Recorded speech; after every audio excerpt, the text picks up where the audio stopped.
Mm. Mesdames, Mesdemoiselles, Messieurs, encore une fois, bonjour. Au micro, j'ai accroché. J'espère que vous vous portez très bien. Alors, nous allons donc aborder un sujet assez sensible au niveau donc de la politique ivoirienne. 27 ans après le coup d'État contre M. Henri Konan Bédié, 24 ans après donc une rébellion sous Laurent Gbagbo, sommes-nous au bout donc du siècle? Voilà donc la question que nous nous posons. Et engager donc ces débats, pour moi, sans faux fuyant, c'est une manière donc d'ouvrir d'autres pages afin de la lire et aussi donc de la fermer. Même si c'est pas totalement, mais au moins de la fermer. Il faut parfois avoir donc le courage de regarder l'histoire en face, sans détour, sans maquillage, sans confort politique surtout. Le maire Assalé Tiboko Antoine pose donc sa manière, donc une question fondamentale. Quelles sont donc les conséquences réelles d'un coup d'État sur 25 ans et sur celle d'une rébellion sur 50 ans? Car oui, un coup d'État ne dure pas un jour. Une rébellion ne s'arrête pas avec donc des armes. Ce sont des fractures longues, profondes, structurantes. Yeah. Et en parler, c'est aujourd'hui ouvrir donc une autre page de l'histoire de la Côte d'Ivoire. Allons déjà au niveau donc de 1999, le point de rupture, le point de débat. Le coup d'État de 1999 n'a pas seulement renversé un régime, il a brisé donc un équilibre. L'armée est entrée dans le jeu politique. La légitimité démocratique a été donc fissurée.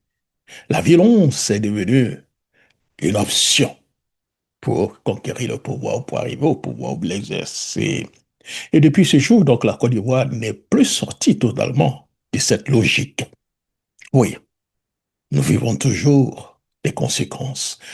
Revenons encore après le coup d'État, nous sommes revenus donc en 2002. La fracture installée. Et la rébellion de 2002 a gravement, a aggravé, j'allais dire, ce qui avait été donc ouvert. Un pays coupé donc en deux, une confiance nationale détruite, une culture donc de la force imposée aux politiques. Et surtout, cher ami, une nouvelle hiérarchie donc au pouvoir, du pouvoir, née donc de la crise. La vraie question est qui cela a profité réellement? Pas sincèrement aux Ivoiriens, mais à une minorité. C'est ici que le débat devient inconfortable.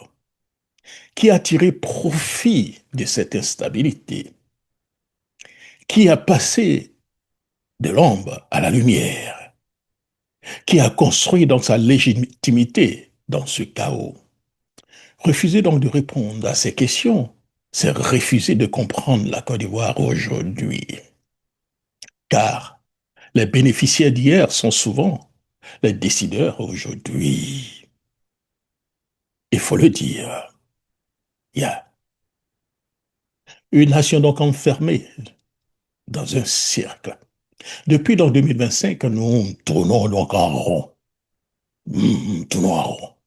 Crise, transition, tension, élection contestée, recomposition puis rechute, ainsi de suite, ainsi de suite.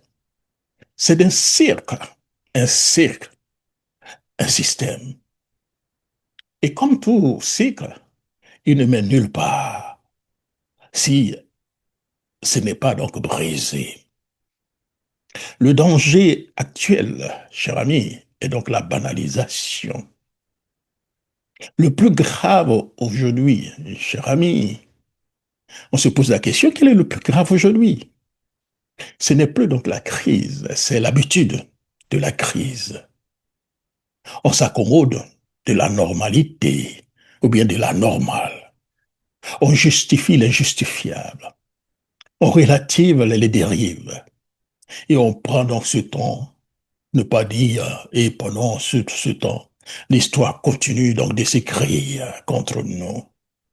Oui, sorti donc du cycle, une urgence nationale, cher ami, nous devons y penser.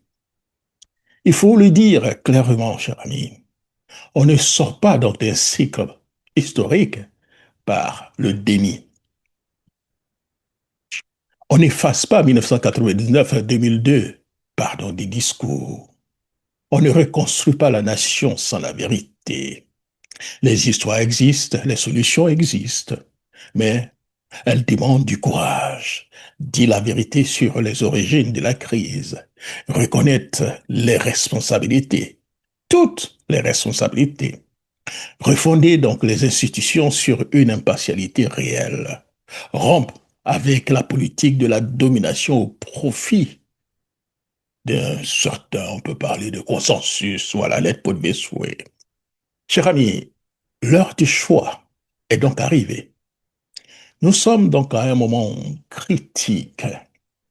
Oui. Continuer le siècle ou le briser. Subir l'histoire ou la reprendre en main.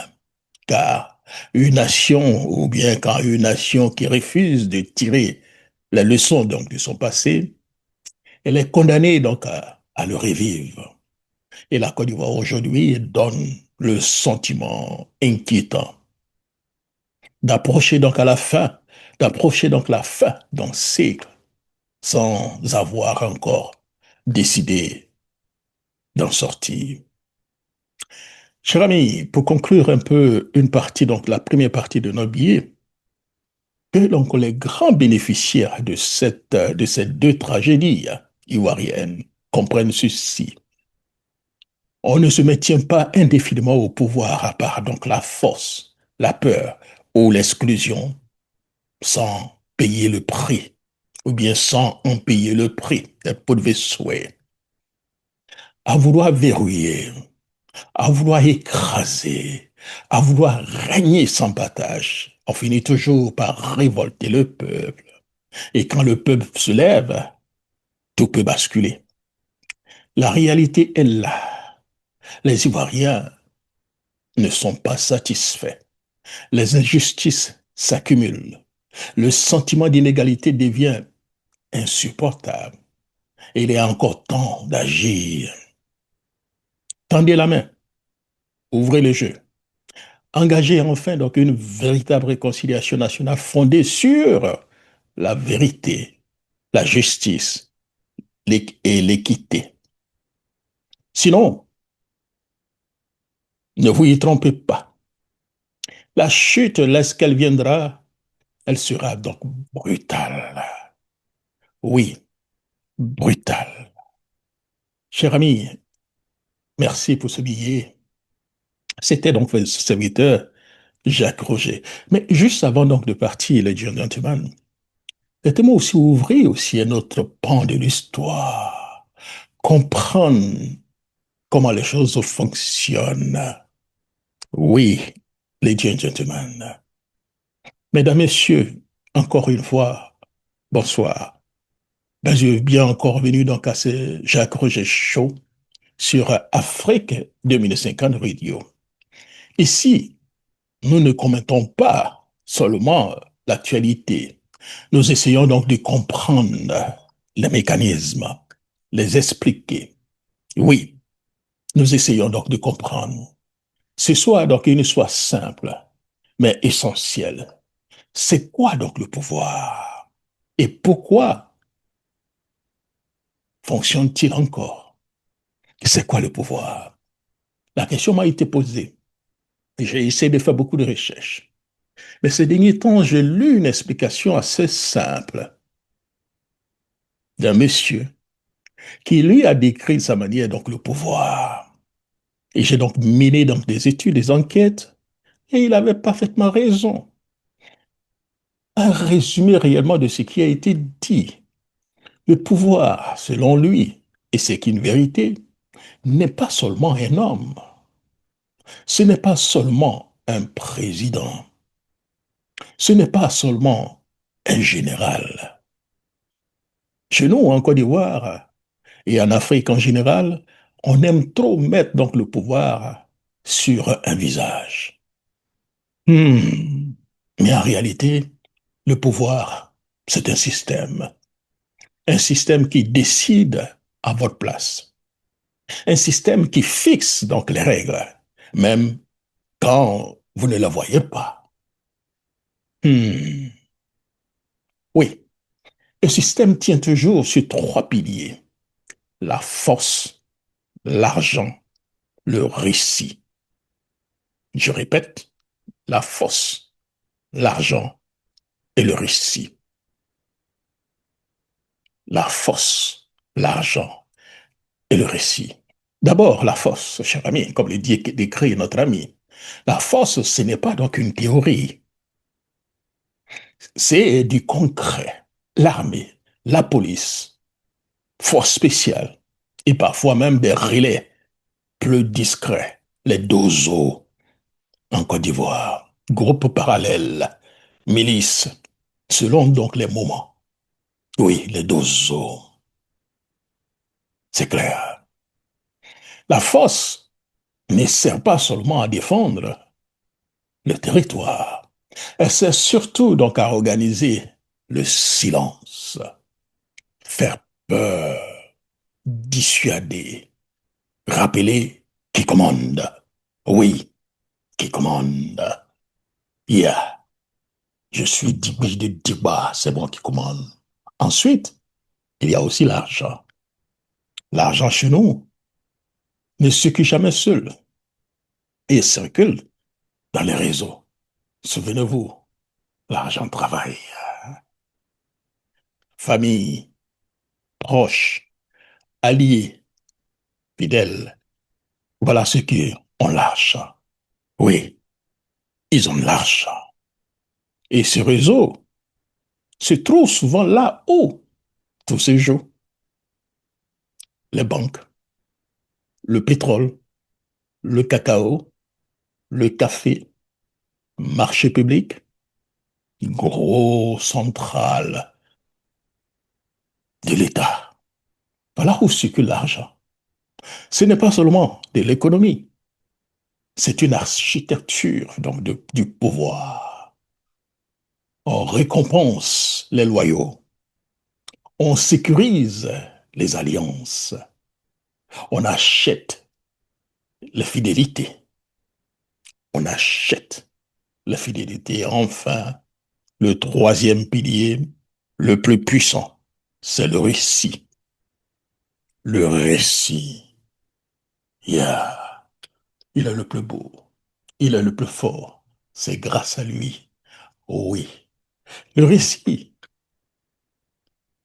ce n'est pas ce qu'on raconte tous les jours. C'est pas réellement ce que vous voyez. Le récit, il y a à la télévision. Vous voyez chez nous, NCI 360, 560, Live TV, tout ce monde. La radio, Nostalgie et tout ce que vous voyez. Les journaux, le Patriote et tout ça. Sur les plateaux, sur les réseaux, vous les entendez chanter les louanges de quelqu'un d'Alexandrin. Ce n'est pas forcément faux, mais ce n'est jamais neutre. Oui, ce n'est jamais neutre. Derrière ce récit se cache quelque chose. Le récit, cher ami, c'est ce qu'on montre, ce qu'on répète, ce qu'on oublie, ce qu'on évite. Oui, le récit, l'autre vérité. On vous présente une autre vérité. Et à force donc d'entendre la même version, on finit par croire que c'est la réalité. Souvenez-vous, un mensonge répété plusieurs fois devient donc une vérité. C'est ça ce récit. La force fait taire, l'argent achète, le récit convainc. Hmm. Voilà donc le pouvoir. Pas un homme, un système. Hmm. Est-ce que vous avez compris? Maintenant, parlons donc de son moteur. Dans toute chose, il faut un moteur. Un moteur. Le moteur tu vois, ce n'est pas l'amour du pays, ce n'est pas la morale, c'est même pas donc l'idéologie. Oui, mais vraiment le moteur du pouvoir, c'est rester donc en place, toujours, à vitam aeternam, rester au pouvoir. Un pouvoir peut changer le discours. Un pouvoir, si vous voulez, peut changer le discours, c'est clair. Changer de stratégie, changer donc de visage. Yeah. Mais il ne change jamais d'instinct. La durée, on veut rester au pouvoir. Souvenez-vous, nous sommes au pouvoir pour 50 ans. Et pour durer, il utilise donc trois leviers simples. Diviser, effrayer, fatiguer. Diviser, effrayer, fatiguer. On divise pour empêcher l'unité. On effraie pour empêcher donc l'audace. On fatigue pour empêcher l'action. Ikamewa. Quand les gens sont divisés, ils se battent entre eux. Regardez bien ce qui se passe au PDCI et dans les autres partis. Quand les gens ont peur, ils se taisent. Vous voyez tous ces cadres qui se taisent, ils préfèrent certainement parler des cadres de leur parti politique que de parler du pouvoir en place. Quand ils sont fatigués, ils abandonnent. Ils ne font plus rien. On a l'impression que c'est le pouvoir seul qui gère donc le pays. Et pendant ce temps, qu'est-ce qui se passe? Le système continue de tourner. Yes. Le RHTP ici continue donc de tourner. Maintenant, la vraie question, cher ami, la vraie question, quelle est son énergie? L'énergie du pouvoir. Ce n'est pas donc les armes, ce n'est pas donc les lois, ce n'est pas donc les discours. Oui, l'énergie du pouvoir, c'est quoi? Oui, l'énergie du pouvoir, c'est l'obéissance. Il faut obéir. Il faut obéir comme des zombies. Le pouvoir ne tient pas parce qu'on est fort. Il tient parce que la majorité accepte par la peur, par l'intérêt, par l'habitude, par la résignation. Yeah. Voilà l'énergie donc du pouvoir. On se dit, on va faire comment? Ce n'est pas le moment. Laisse, on connaît ça. Tu gagnes quoi? Il faut chercher pour toi.